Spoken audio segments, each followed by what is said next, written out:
Do you actually make money from YouTube and your social media? I love your content, but your subscriber and view counts are lower than what I've been led to believe is enough as a full-time job. What has surprised you most about this first year out on your own? How do you stay so disciplined and focused? Okay, let's talk about it.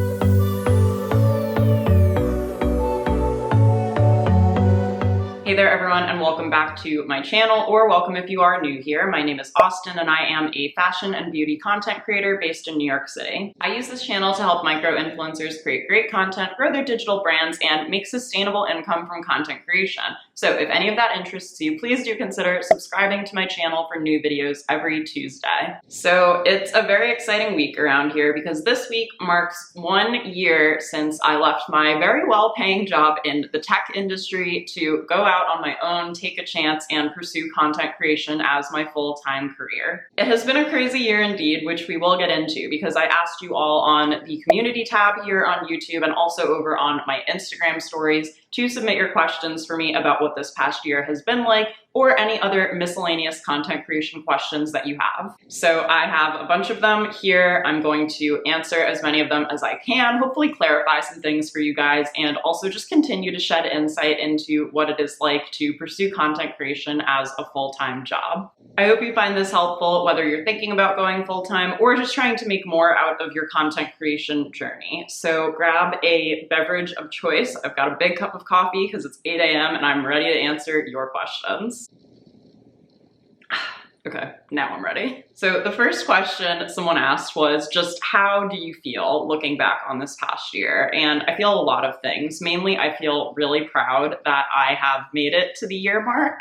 I know that most businesses can fail in the first year, although technically if you count since the moment I launched my blog, I've been doing this for almost 10 years. So it was just really amazing to, for the first time, be out on my own and focus entirely on content creation. If you've been here for a long time, you might know I actually started as a magazine editor and had another stint of 1.5 years as a freelancer of sorts, doing some writing for publications and also starting to monetize my blog in like 2018. So then I went back to work for a tech startup full-time, and then I left my job a year ago. I really have to say that I feel like I'm focused on the right things. I feel like I'm on the right track towards achieving a lot of my goals, and I feel like I'm really laying the groundwork to continue to build, that's actually my word for 2022, on the foundation that I've created to, again, make sure this can be sustainable for me, because I think that's a big question people have about self-employment, and especially self-employment in the creator economy. It is very volatile and you have to be ready to move, pivot, and be flexible for pretty much anything. So I feel really proud, excited for the future, and I also just wish I could clone myself. If they could speed up cloning technology, I think that would be really great for me.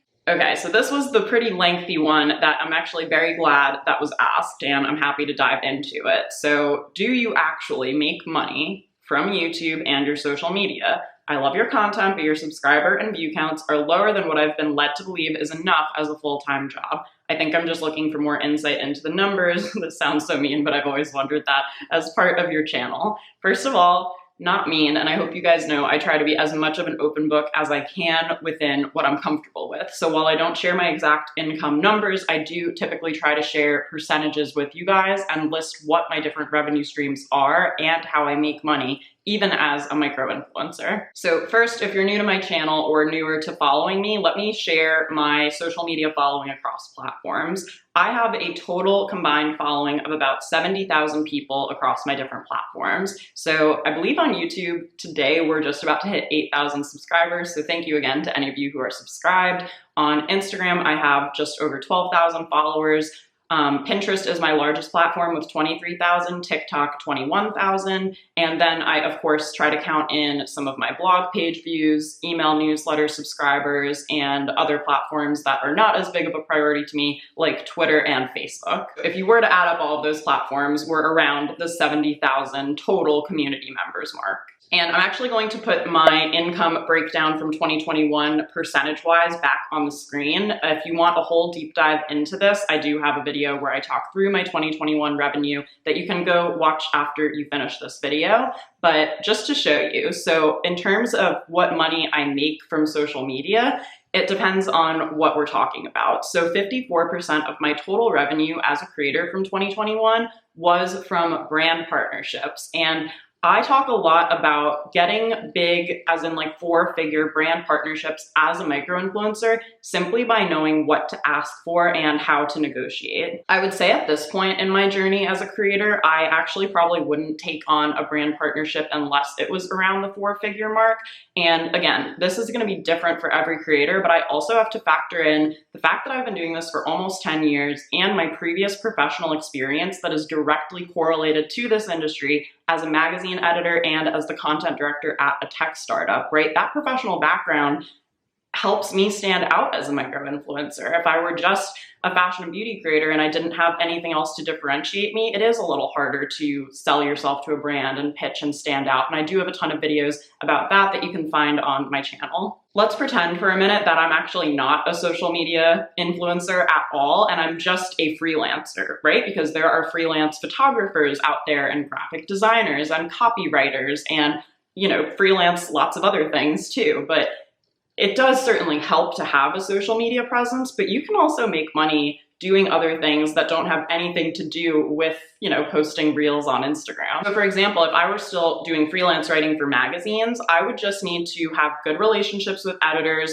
secure as many placements as I could each month, and make sure that I was doing the work for those assignments. And I would still get paid regardless of whether or not I had an audience. So there's kind of 2 components of it, which is monetizing your skills as a creator and also monetizing your audience and why they follow you. Just to be clear, 100% of my current total income is from content creation in one form or another. And again, you can go back and watch my income breakdown video from 2021 for a bit more of a deep dive on this topic in particular, because you'll see that I also do consulting, which I can charge a higher amount for, and that I've hosted workshops, not to mention the kind of smaller quote unquote income streams that do kind of add up when you put them all together, such as affiliates, ads from my blog, also ads here from YouTube, but I have seen my ad revenue from YouTube increase pretty substantially lately, so I hope that we continue on that upward trajectory here. And that comes from people actually watching through my whole video or liking it or giving signals to YouTube that they're enjoying that type of content,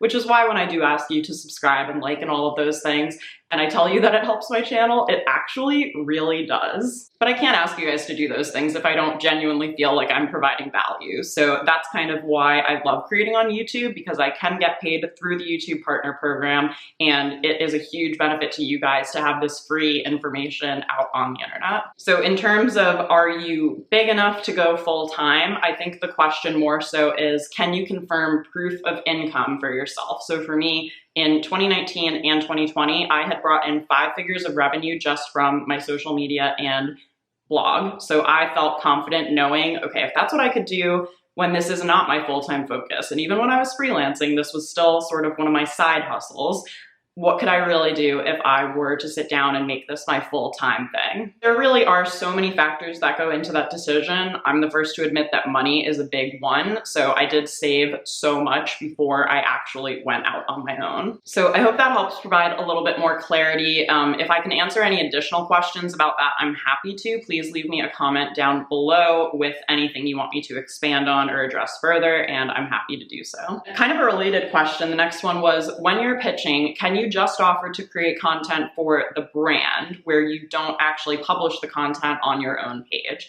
The answer to that is absolutely. And in fact, I think that we're going to see more of this as a trend in 2022, where brands treat creators almost more like freelance creatives or people who they hire to create content for their brand channels specifically. And this is an awesome way to monetize if you're a micro influencer and maybe you don't have a huge following or you can't promise huge sales conversions from tappable links in your Instagram stories, but you have a great eye for photography, or you're an amazing storyteller, or maybe you're just also the person who reached out. I think there's so much to be said for you don't get what you don't ask for. And so if you have a brand that you love, maybe they can send you products, you create an Instagram reel for them, never has to go on your page, but then you can charge for basically freelance video content creation. And that sounds It's unfortunate that there's this kind of negative connotation of like influencer, or it just makes it seem like it's easy, but it does kind of sound a little bit better when you say it like that to a brand. So get creative, think about the brands that you use and love every day.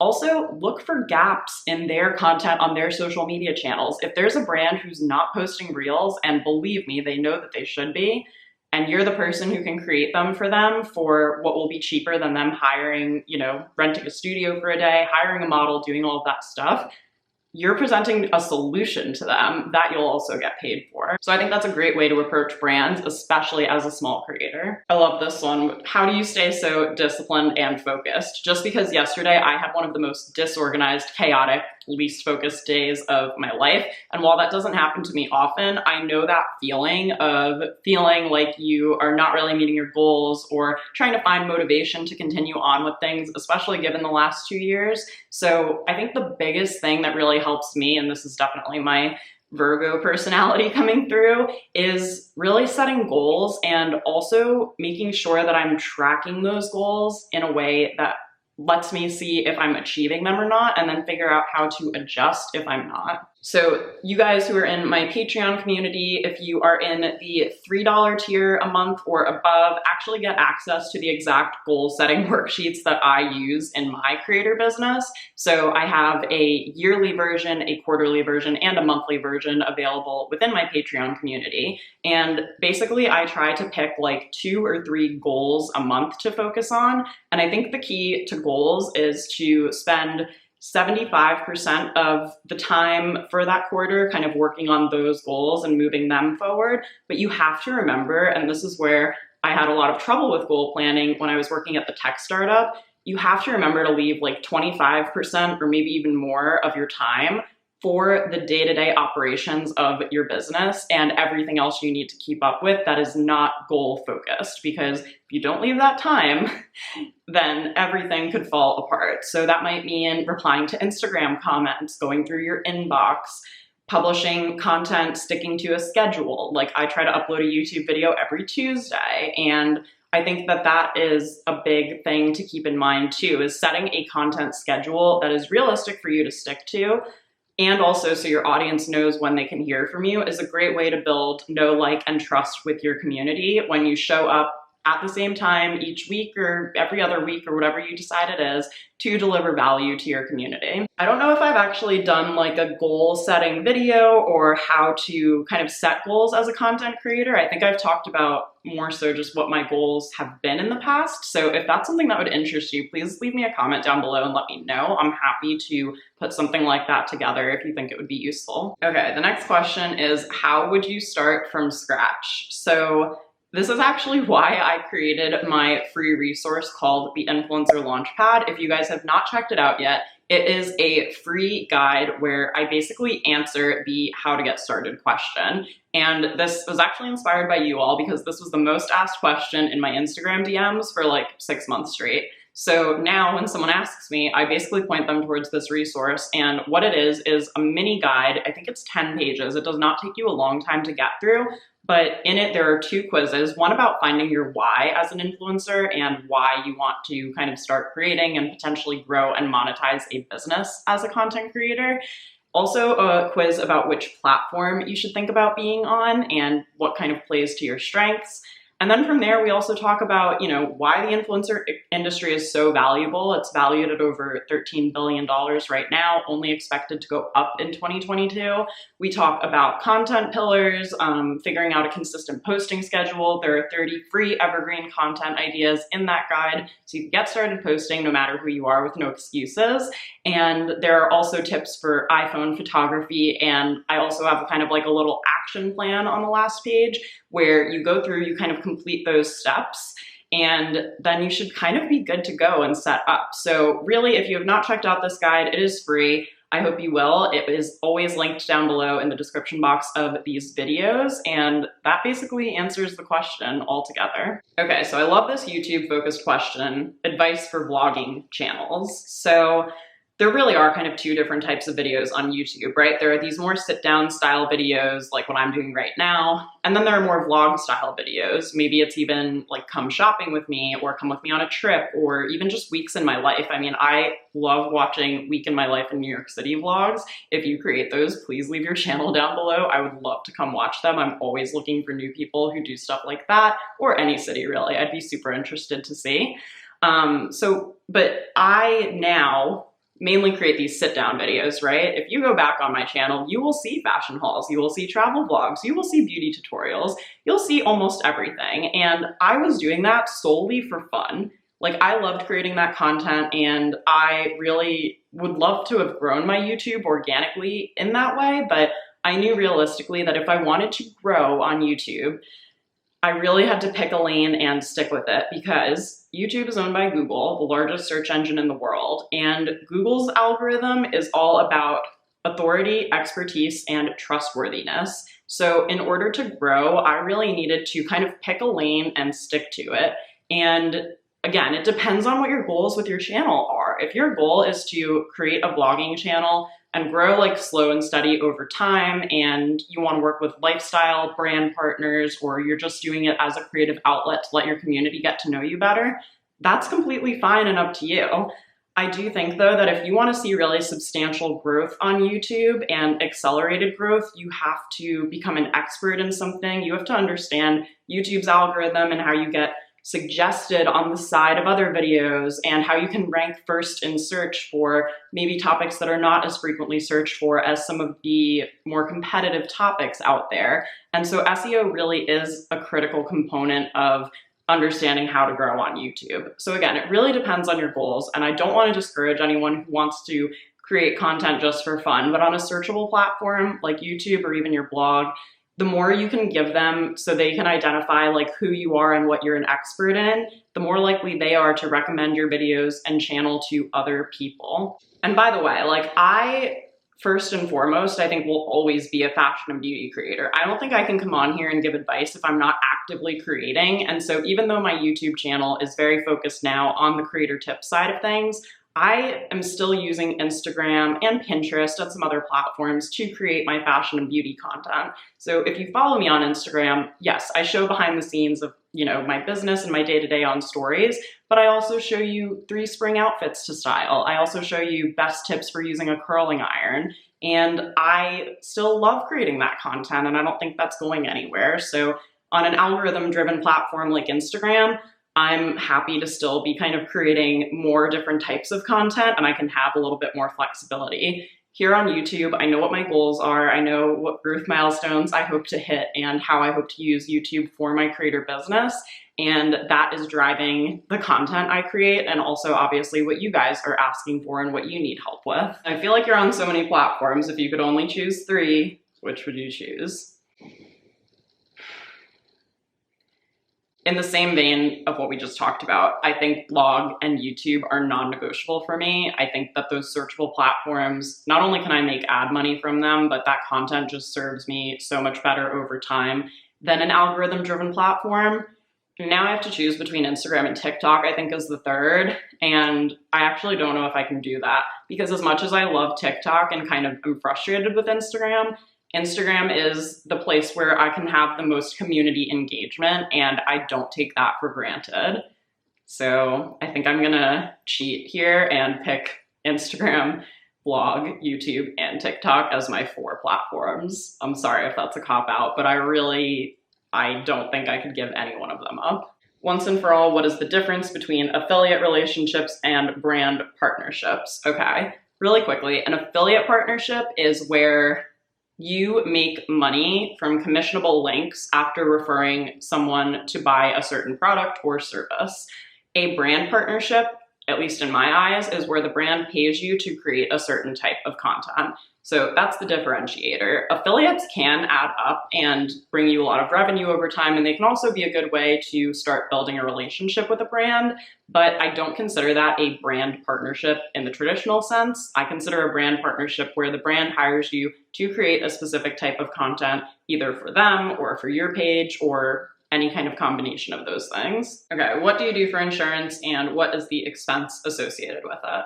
So on paper, I am like single. I'm in a relationship, but I'm single. I'm 27, so I need my own insurance. I basically got it like through Obamacare.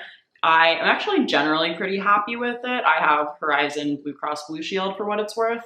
I am generally like a healthy, individual. I definitely didn't want just like catastrophe insurance, but I kind of found a plan in the middle that worked for me. I honestly can't remember much information about it. I just know it covers the one prescription that I get quarterly. So I would definitely recommend looking into your options. I do not recommend not having insurance. I think it's really important to have it, even if it's basic and bare bones, just on the off chance that something happens. You do not want to be in a situation where you need to pay for things out of pocket, especially if you're like just starting out. So I do recommend getting it. The cost kind of varies. If you are eligible, you can apply, I know, for premium tax credits for the government to kind of like supplement some of the cost of the insurance if you are getting it through the Obamacare kind of marketplace. So definitely think about what your options are. I did have the option to go on Cobra from my tech startup insurance, and it would have been like $700 a month. And since I didn't have like an attachment to any doctors that in that network specifically, I was like, I think I'm gonna go for a cheaper option and potentially have to like figure out some new doctors or new places to go, just because that was something I was more willing to do than paying like the $700 a month. So definitely think about what your options are, look into it. Honestly, if you can be on someone else's insurance, like if you're married, or you can be on your parents for as long as possible, I mean, do it, seriously. But yeah, so that's my experience. I have medical, vision, and dental through Horizon, and then I'm currently looking into disability insurance, just, if I were to get hurt and couldn't work, that I would get kind of paid out for that reason. So right now, that looks to be around like maybe $34 a month was the first quote I got, but I'm still looking into it. So definitely think about all of the different types of insurance that you might want and do some research and see what your options are. And the last question is just, what has surprised you the most about this past year? I think for this one, I'll give like a specific thing and then also kind of a general answer. So in general, again, I think I'm just happily surprised about how good I feel about everything and how confident I am about what I'm doing, the industry I'm in, and my place in it. It's certainly taken kind of a long time to get here, but I feel really good and optimistic for the rest of this upcoming year. I hit my Q1 revenue target for 2022, which I'm so happy about, and want to continue to try to get those numbers either hit or exceeded in the next few months of the year. So I really just feel good. I feel really happy and fulfilled. I think in terms of like one specific thing that surprised me the most in this last year, I have to say was launching the Patreon community. I was not anticipating doing that for actually quite a while. I thought I would launch a digital course before I would launch this membership community, but the end of year newsletter survey that I sent out to my email subscribers just was a huge moment of clarity for me, and the common themes that came up in that newsletter made me realize that the solution to all of that was creating the Patreon. So I didn't really have a relaxing holiday break, I wouldn't say. I was at my parents' house and just manically kind of creating all of this content, backloading the Patreon with all of the monthly desktop templates, with those goal setting worksheets I mentioned earlier, thinking about community challenges, which we do each month, and it's just been really amazing so far. It's not huge yet. I think we have like 25 patrons in there, and I'm so happy for anyone who has already joined. And if you think that it is a good addition to, what you want to do with your creator business, you can go check it out. I do have a video on Patreon that kind of explains more like what's inside the community.